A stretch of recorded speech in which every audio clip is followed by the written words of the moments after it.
Hello, everyone. Welcome to our Scouting Family Forum. I'm Matt Baldwin. I lead our Marketing and Communications Volunteer Committee here at the Council. I'm really thrilled that you've all been able to join us online, and we've got a group here in the room at the Scout office as well. Our quarterly update about things that are going on with the Council. The reason we do these forums is we want to make sure everything we do at Scouting is transparent and open.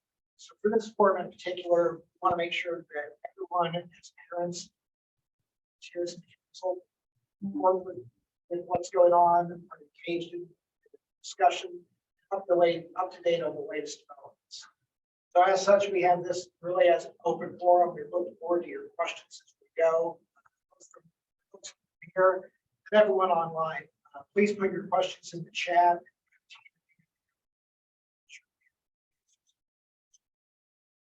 To start our meeting this evening, will you please stand and join me in the pledge of outside?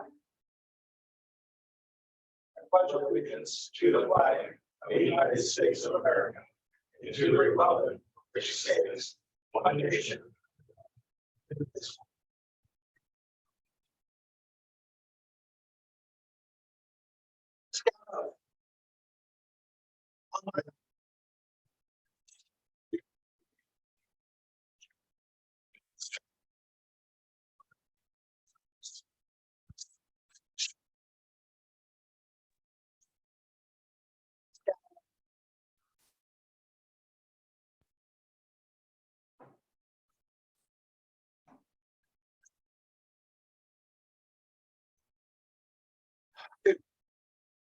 Thank you. You may be seated.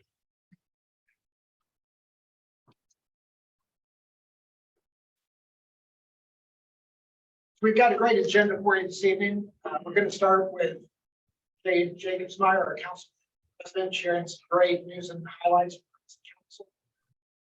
Youth protection is the council leadership group. We've done a lot of work to continue to figure out how do we make sure to keep scouts as safe as possible. So we have Chris Sherman has some updates there. Our good council commissioner Bob Beasley has some news on how we're better supporting units and scouts. And then both Rich and Jeff have some great news updates to share at the end of the meeting. And we'll definitely have time at the end to answer all the questions. Before we get started, though, I'd like to ask each of our presenters tonight to take just a moment. Chris. I'm Chris Sherman. I'm currently Vice President of District Operations and former council commissioner. Good evening. I'm Jay Jacobsmeyer, current council president. I've served on the council for quite a few years, through Vice President of Properties and worked for my weapon group. So glad to be here tonight to share some information. Good evening, I'm Jeff Moe. I'm the Scout Executive for Sonoma Council. And good evening, I'm Bob Beasley. I'm the new council commissioner for Sonoma County Council. It's great to have all of you. I was just going to say, Rich Maskiel here. I apologize. I'm zooming from my car at my son's den meeting, so a little out of uniform, but still wanted to make it. We appreciate you joining us, Rich. Thank you so much. With that, I'll turn it over to Jay. Thanks, Matt. Appreciate it. So again, appreciate everybody joining us this evening. Again, we like to have these on a quarterly basis to continue to share and be open with everybody and council members on what's happening and what's some information that's important for everybody to know and understand through the council. So I really want to start with some really great news and some highlights of what's transpired over the past year. So we've had some great many moments in many areas of council, including our membership, camps, events, trainings, and more across the council. So we're grateful for the leadership by so many people that are here to help. We understand that obviously without the volunteer leadership and without everybody here to help move this forward, it can't be done, and it helps our council succeed in many different ways. So as Matt pointed out, we do have some leadership that has changed roles to continue to engage additional people at the council level and also bring some new ideas, but also keep that history on board. So you talked about Bob Beasley. Bob has moved into the council commissioner position, and Chris Sherman, who just had that position, so as a transition, Mike, so you can support Bob, has moved into the VP of district operations. So it's just some changes in the upper level leadership to continue to service all the council members and the volunteers. So from there, I really want to go on to, I know a lot of people still have a question about what's going on with bankruptcy. So we do have a quick moment of information on that. And just so everybody knows, the bankruptcy court approved the BSA's overall plan of reorganization late last year. It's a good step of moving in the right direction, but the next step, there's still one more step we got to do, is the U.S. District Court is to approve this final ruling. There are several parties that are appealed in the initial ruling, so it's going through the current U.S. District Court process. BSA is optimistic to be completed within the next couple of months.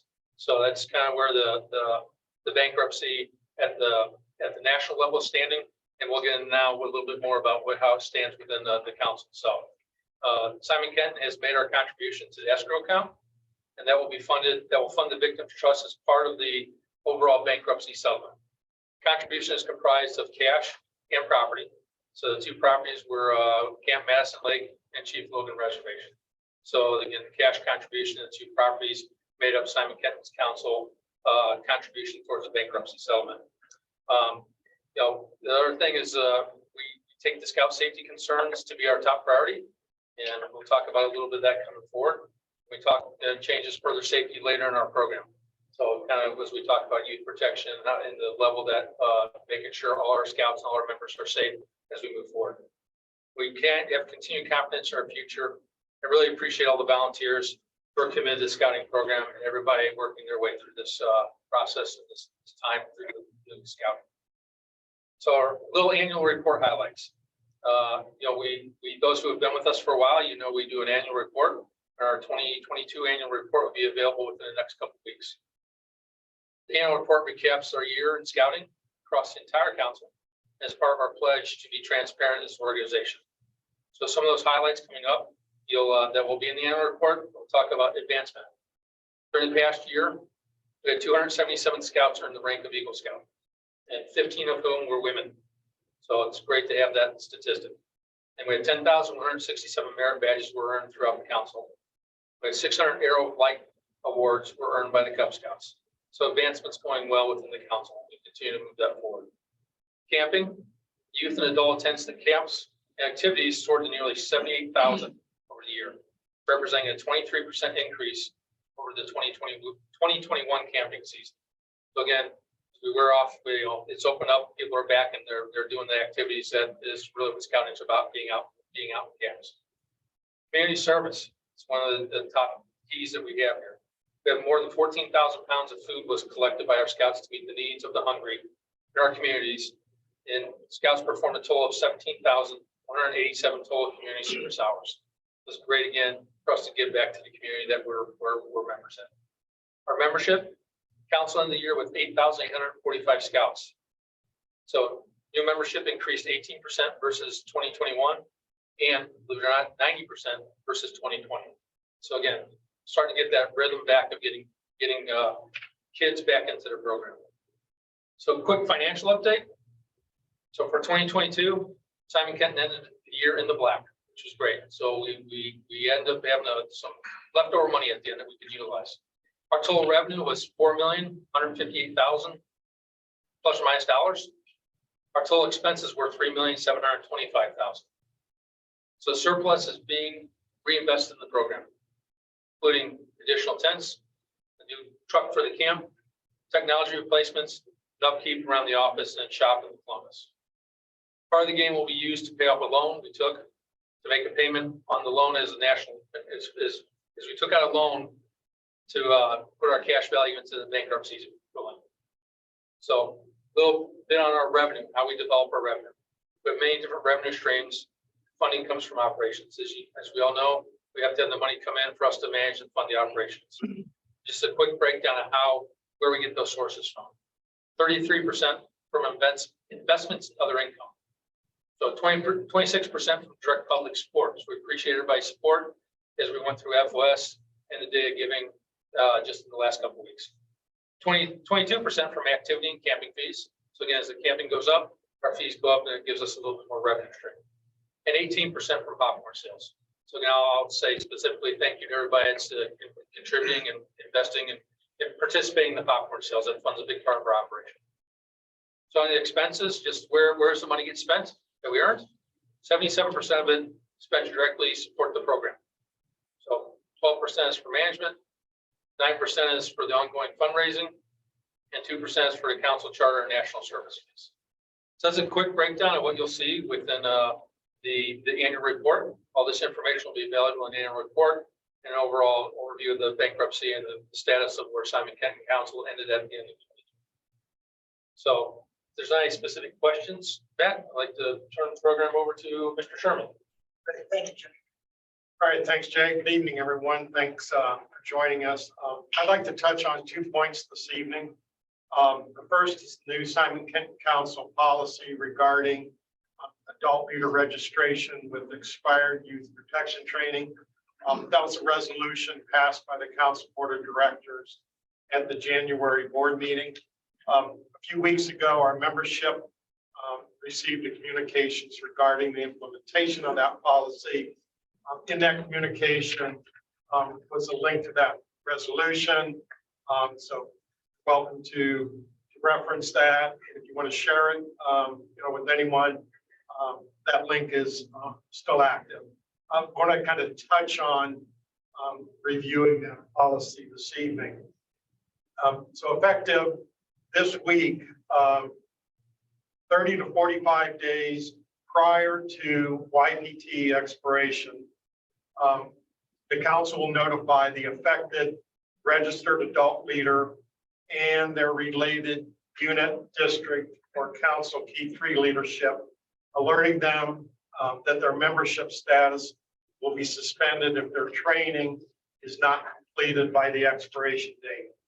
And then on or at the expiration date, if the leader's YPT status is not current, then the council will suspend that leader's BSA membership and notify the registered adult leader and again, related key 3 leadership, explain what that suspension means and how it can be resolved.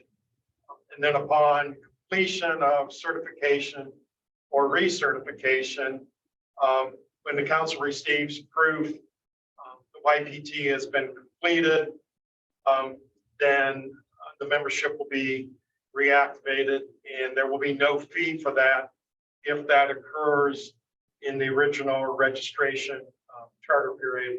And then the leader and their related key 3 will be notified of reinstatement. So that first set of 30 to 45 day notices will go out this week. At the same time, this is really just a one-time communication for those with currently expired youth protection training.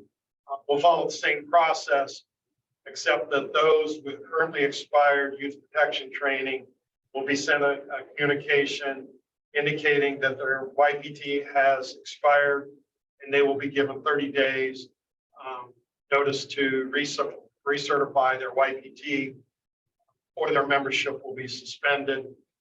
And again, their related key 3 membership or their key 3 leadership will be notified. And then after that 30-day period, if their YPT status is not current, their membership will be suspended. And again, the leader and the related key 3 leadership will be notified. And then once again, when YPT has been completed and the council receives proof of that completion, registration will be reactivated. Once again, no fee if that's done within the original registration or charter period. So briefly, expired YPT means no participation in scouting with contact with youth. That means that activities, outings by phone, text, email, social media, it's no contact with youth during the period of time that YPT has expired. For us, that's not practical for us to enforce that at the unit level. That will become the expectation of Unit Key 3 leadership to enforce that at the unit level. However, we will be enforcing that at district and council level, at district and council level activities, and when units register or sign in to use council facilities such as council camps. So we'll answer any questions on that in a few moments. The second thing I'd like to touch on is, we'll back up a minute. So as of this afternoon, we're at 98.11% YPT compliance, which is very good. That's somewhat to be expected because we just finished unit level rechartering. So typically that's a high compliance point for us. The next high compliance point for us is typically after district level recharters, which will be coming up in a couple of weeks. The national benchmark is 98%. So we need to work to maintain our current 98% level and improve upon that, which we expect we'll be able to do with this policy. Then want to move on to a change in policy regarding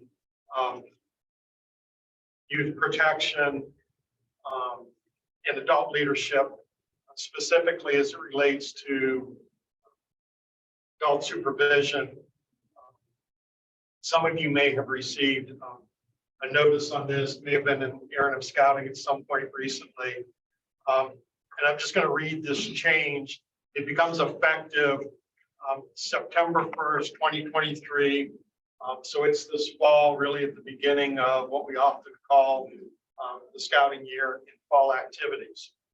So beginning September 1st, 2023, 2 registered adult leaders, 21 years of age or over, are required at all scouting activities. And that includes meetings, outing, resident camp, high adventure, all scouting activities.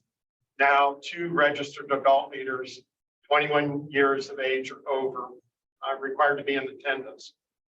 There must be a registered female adult leader, 21 years of age or over, in every unit serving females, and a registered female adult leader, 21 years of age or over, must be present for any activity involving female youth or female adult program participants.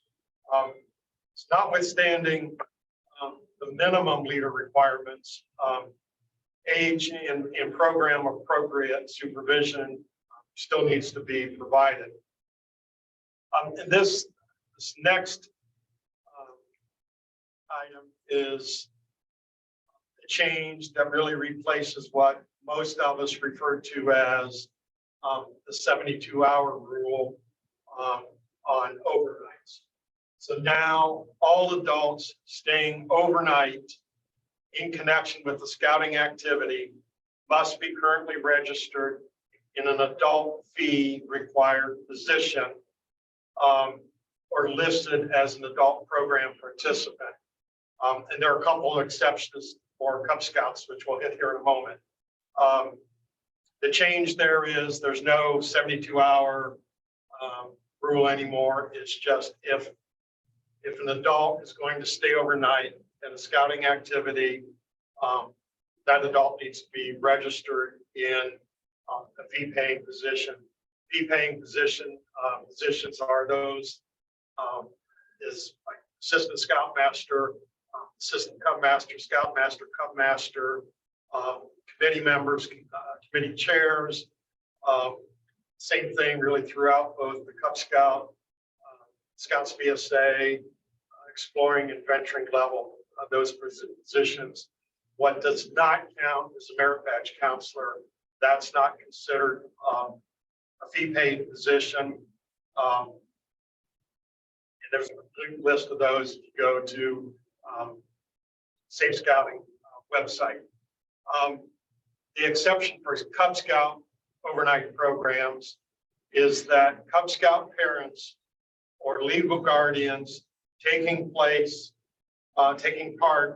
in an overnight Cub Scout program with their own child or legal guardian are not required to be registered as leaders. So that's Cub Scout parents or legal guardians taking place in a Cub Scout overnight with their own child or legal ward are not required to register as leaders. However, all adults must review the How to Protect Your Children from Child Abuse, a parent's guide in the front of Cub Scout handbook.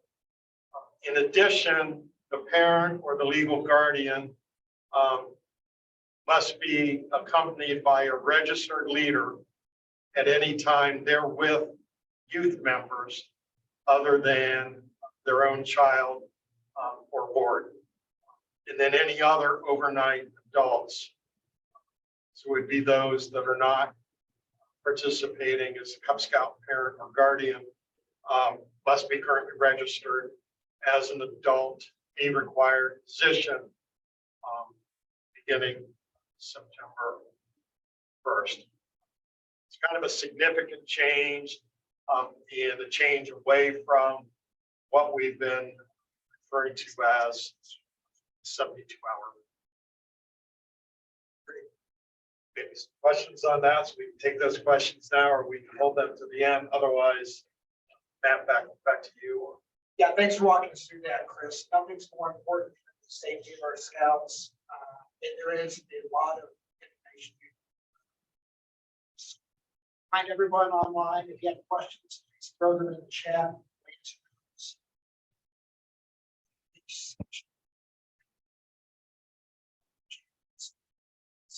Where can we find You do the search for Safe Scouting, you'll end up at the national webpage that talks about safe scouting. And if you look at youth protection and adult leadership, and then go down and look at adult supervision, you'll find the text of that. And it's a good explanation. And you can also look at a number of FAQs there, and then also a list of what's considered fee-paid positions. And I think it's also important that sometimes there's confusion on what an adult participant is. That's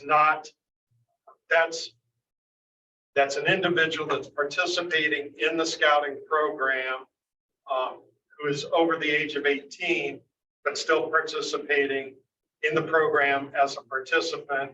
So it would be venturing, Sea Scouts, primarily in that category. There have been a couple cases due to the pandemic where attendance at the Jamboree or the High Adventure Base might also have fallen into that category. But it's primarily venturing in Sea Scouts, where the individual is registered as an adult, still needs to complete YPT, but is engaged in the program as a participant. Are there any changes on how many nights a Cub Scout pack can camp at a council camp out? Consecutively, it's Cub Scouts are one overnight.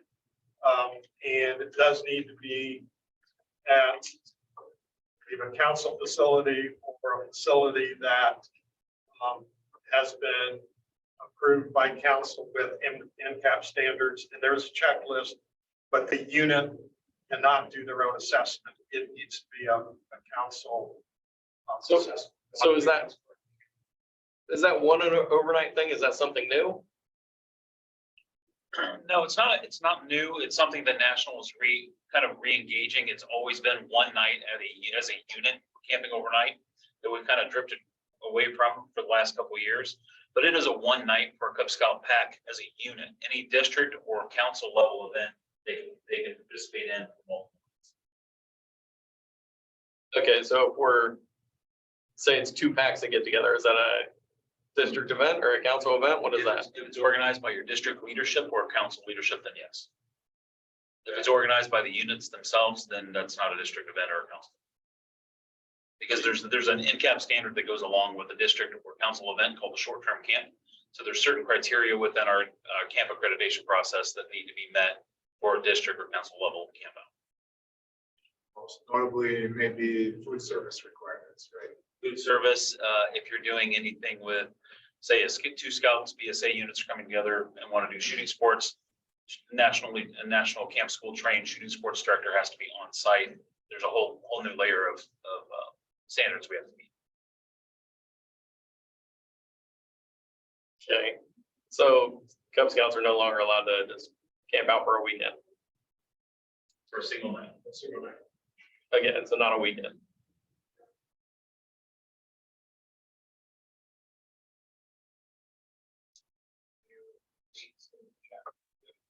Other questions?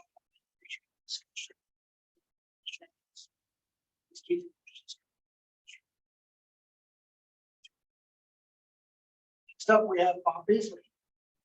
Thank you, Matt.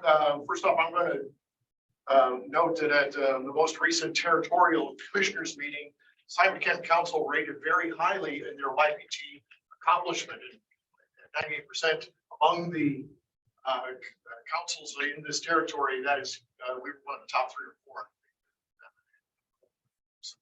That's a. Let's begin with rechartering. I think 97% of our units that were anticipated to recharter have done so for 2023. We just have a handful left to go. That's a fantastic position to be in. By comparison, a year ago at this time, less than half of our units had rechartered by this moment in the council. So that's a big deal, and a salute, Chris. I'm going to salute you and your team, but you worked very hard in the month of February, working the phones and however else you got a hold of people to wrangle the paperwork, get money in, and get them rechartered. By the end of February, it was a yeoman's work, and you really made it happen, and that's why we are where we are today. So good job, Chris. Yeah, I have to add that that effort was due to a number of our assistant council commissioners, our district commissioners, our unit commissioners, our unit leadership, and our field staff are really working to make that happen this year. So I appreciate the effort for everyone to make that happen. It was a team effort. We do have a plan and are working the plan to get the remaining units rechartered as soon as possible, which is very good news. And the sooner we get them rechartered, the sooner we can move on with the program. There are only 3 United Methodist Church affiliated units that have not been rechartered. We continue to work with their leaders to find them a new sponsorship, a new partnership, so that they can feel comfortable that they can continue the program and continue serving the youth in their units.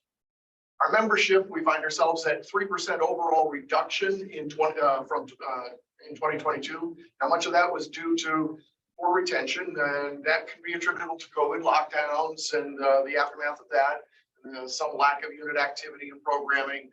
You don't provide an activity or program, you're not going to retain the youth. That's what we saw happen. We're working to address those where we can. On a positive note, we increased our Cub Scout membership by about 0.5% last year. So we're off to a good start there. We also had an 18% increase in the number of new scouts joining the program overall. That's a fantastic position to be in. Our council membership as of this point is higher than where we were as of April 2022, and we continue that trend to expect that trend upward from here. Our membership team is currently working with spring recruitment activities and starting new units. By the way, while we're saluting people, I want to congratulate Ken Heinz. He's taking over the role as a council VP of membership. A year ago at this time, we had only one membership chair across the districts. We now have all membership chairs filled in each of the districts, which is making a big difference. We have a full big team. We've got a team working to make the program work. I think I mentioned that we're going to have a council-wide membership kickoff and training at the end of May. Just feel that we're in a well positioned for membership growth overall in 2023. One extra thought, best way to support membership is to make sure that we give support to unit stability and growth. That's the primary role of unit commissioners. We're going to spend quite a bit of time over the next few months and year to concentrate on recruiting and getting qualified unit commissioners in the field so that we can support our units. Optimum level is 1 unit commissioner for every 3 units. I can tell you right now, it's more like 1 to 6. That's not a good place to be. So need to fill the holes, and that's one of the things I'm taking on as responsibility in my new role as council commissioner.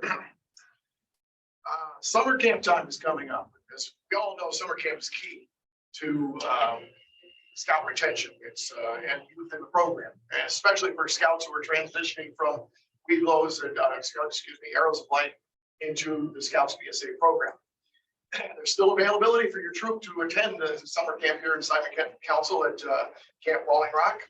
And if assistance is needed, we do have camperships available. By the way, Scouts BSA youth who cannot attend with their youth can attend with a provisional youth if their troop does not plan to go to our summer camp, or if they would like to try a leadership camp. Contact your district commissioner or district executive to make that. Scout, the National Jamboree is coming up in July. Right now, we have about 70 youth who are registered to participate in the 2023 Jamboree. And if I remember correctly, several are young ladies. I know that there are something like 200, 250 young ladies all across the nation who are participating in the National Jamboree this year. Kind of exciting.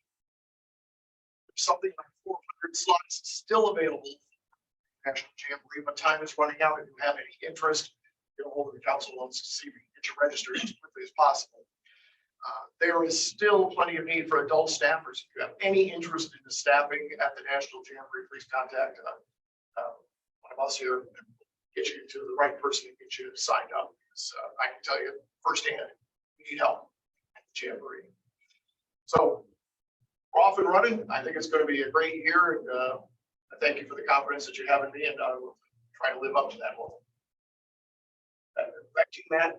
Thank you, Bob. Excited to hear. If you want to get just a first name before Jamboree,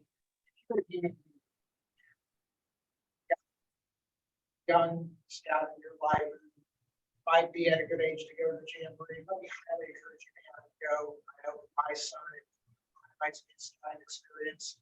Just given the way they're spaced out every 4 years or so, it really is.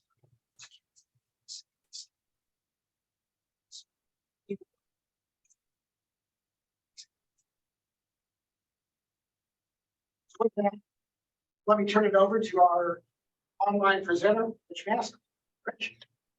Yeah, thanks everybody. I just wanted to report overall about the Day of Giving, which has been overall a successful event this year. Have some numbers for you. So our goal for the Day of Giving was to raise $175,000. That would be enough to support 1,000 scouts. Currently, we are sitting at $146,189, which is enough to support 835 scouts. So we are close to our amount. That date was, or that amount was from March 9th. So we've probably had some trickle in since then as well. To compare that to last year, like I said, $146,189 this year. Last year, $132,047. So a significant increase of about $14,000 additional dollars this year. So that's fantastic. Last year we had 127 units participating, 126 this year, so slightly down, but just by 1, so still reasonable. We're still able and remind people in your units, or if you're working with multiple units, reminding them that we can still reach that goal by donations. They will count for the day of giving up until March 31st. Anything given to March 31st goes to your unit goal. If you are hitting that unit goal, that's when you're going to get your free cloth rank advancement. So your Webelos, Lion, Tiger, Wolf, Bear, Webelo, AOL strip, and your rank patches for Scouts, BSA, and Venturing and Sea Scouting as well. So that goes, as well as anyone anyone achieving their unit goal will also get one free night of tent camping, or a free weekend of tent camping at a council property. So lots of opportunities still. A couple tips to hit those last minute goals. The thing you got to do is you got to ask. People aren't just gonna give you their money spontaneously. So go ahead and ask. Reach out to past donors, alumni, different families. I know in our unit, I reached out to our last several Eagle Scout families whose children have aged out, but these are people who 100% know the value of the program, and likely understand that their, in our case, sons, are going to be having some lifelong impact from the program. So many of those people are interested in supporting the program long after they're gone. Also look at other community leaders that would be happy to help support the youth in your community. I know I reached out to superintendents, and so consider reaching out to school superintendents, other school administrators.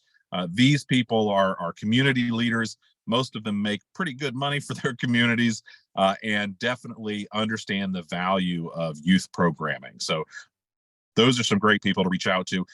You can just refer everybody to www.skcscouts.org/day of giving. Also talk to your employer about matching gifts. Many organizations and companies do accept matching gifts, or will count for matching gifts. So you donate $10 and they will too. Great way to capitalize and multiply your donations and make them really count. So there's a link there, skcscouts.org/matching, has a lot of information on companies that fall within the council that we know do matching offers. So please, let's continue. Like I said, I'm betting we are closer to 150 by now. That's my hope. So let's see if we can get that remaining $25,000 in so that we can meet that goal. A lot of folks have worked real hard on it. We've had so many amazing volunteers. So let's see if we can prove that their time was totally worth all that investment that they did, and keep going. Thank you all so much for all your donations. Rich, thank you so much for your leadership of Day of Giving and your enthusiasm, and thank you to everyone who contributed as part of the Absolutely. program. And it's not just supporting it with our time. Thank you all. Continue with the good news. Well, we just start by echoing what you just said, Rich. Thanks for your leadership. Good, great results, and we're still going. So appreciate everyone's support of our Day of Giving, supporting almost 1,000 scouts, and I think we're going to get there. Couple of things that I have that might fall under the good news category. One or two might fall under just the news category. I'll let you decide which is which. First of all, definitely good news is our staffing levels have picked up, and I know our field team is all but full. The one position that remains to be filled is a staff member that works with Central Columbus and what we used to call our Scout Reach District, working with some of our partnership packs and troops with the Columbus City Schools and other community-based organizations serving at-risk kids. We think we're close to filling that spot. We have filled out our fundraising, our development team now to its full complement of 4 people. And that's been a little bit of a challenge to find those folks and fill them up. We've got a marketing person that has come on board here recently. Really moving in a good direction in terms of filling out our staff team. I hope that is reflected in some of the service that you're receiving and some of the support that our unit leaders and district level volunteers are seeing in our districts. Reiterate a couple of things that were said. First of all, Bob talked about our charter renewal success. Having more than 90% of the units that we expected to recharter completed already is head and shoulders above where we were last year. And what that does is it frees up time for our volunteer commissioner staff and our paid council staff to not be chasing charters and to do other things in support of delivering our program. So to everybody that had a role in completing charter renewal and completing it quickly, I want to say thank you and we appreciate your good work. Jay talked a little bit about our financial health in 2022, the fact that we had a surplus and talked about investing in some kind of capital projects. $75,000 of our surplus went to the things that he talked about: a camp truck, some new tents for Camp Falling Rock, some office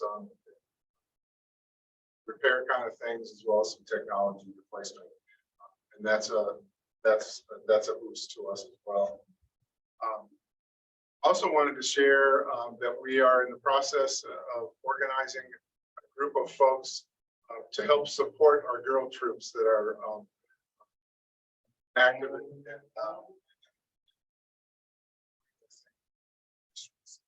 kind of something relatively new to us in scouting. We recruited Steve and Allie Mortinger, come to our council and have had some success in starting and building a troop for girls. And so we may be calling on a few folks on this call or in our districts to help serve on that committee and just be a resource for our girl troops going forward. So I'm excited about that and just look for good things to come from that group here in the weeks and months ahead. Couple of things that may just fall under news and not necessarily good news, but I do get frequently asked what's happening with Chief Logan and the sale there. We've had a lot of activity, lots of folks looking at the property. We have one written purchase offer right now that we're considering, and our broker has told me that we have a second one that is in a verbal form, and they expect to firm up and present to us another offer. So there's some activity there. We have not finalized anything. We're kind of at the very early stages of negotiation with one and as I say, perhaps two sellers, but stay tuned for that. And as Jay alluded to, the proceeds from the sale will help fund our contribution to the BSA's bankruptcy. This trust is part of the bankruptcy. And lastly, and definitely not in the good news category, but news, and I thought it was important to share. I was on a call this afternoon with our national CEO and chief scout executive, as well as my colleagues from around the country, during which time the folks at National shared that they are considering a fee increase for this fall. Nothing is firmed up yet. Nothing is final. They do expect an announcement later, well, probably by mid-April, as to whether or not there will be a fee increase, and if so, what that fee increase. That, for the time being, does not affect our local program fee. We have not looked at that. However, I would venture a guess to say that we would not be looking at a program fee increase here locally. Just if there is a fee increase at the national level. So that is just timely information that I thought I'd throw out there, so folks, it's on your radar. And as I say, mid-April is probably firmed up and finalized, and if there is an increase, we'll be sure to pass that along as soon as we see it. Lastly, I just want to say thanks to everybody who helps deliver scouting in our council. It really does take a village, and we've got a great village of volunteer leaders who help make scouting happen across our 19 counties. So Matt, I'll give it back to you. Great, thank you so much, Jay. You know, we talk about wanting to be radically transparent with everything going on, what you just shared there about actually 40 day possible increases in rates.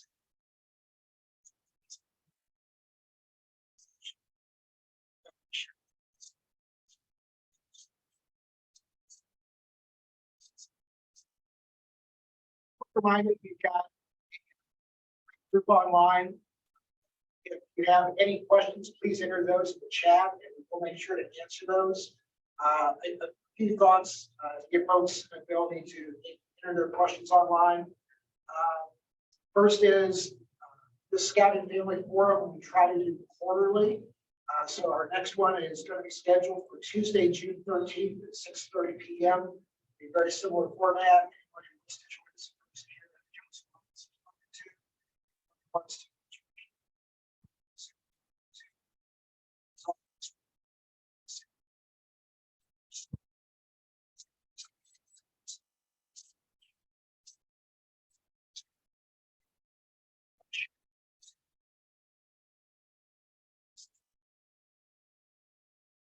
So this is just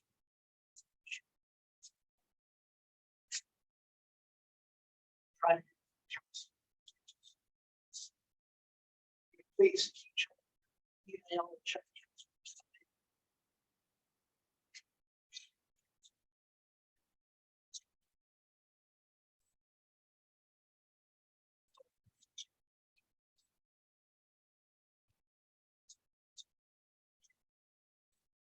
We got many ways to go through it.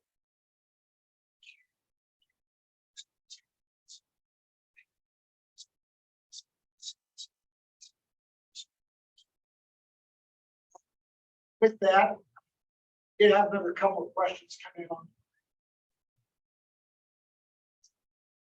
Good question. So the first was a comment by Brian Bell. Brian writes, I'm a member of the BSA International Committee. If anyone wants information or on international, please contact him at bellmaple@aol.com. Thank you for sharing, Brian. Great call out. Scouting isn't just local. Scouting is not just Central Ohio. It's not just national with the Jamboree. It is international. So thanks for sharing. Question for Tom. Any decision for fee increases? Will this be solidified before the school year? This is when PACs and troops develop their budgets and plans. This would help keep the trust of parents versus having to come back. Jeff, would you like to take that? Sure, I'd just say that what I learned today was that any fee increase at the national level would likely be announced by mid-April. And so that should give units ample time if they do their planning in May or summer time frame and budgeting to account for that. Let me pause here. Any other questions in the room or any other questions anyone has online?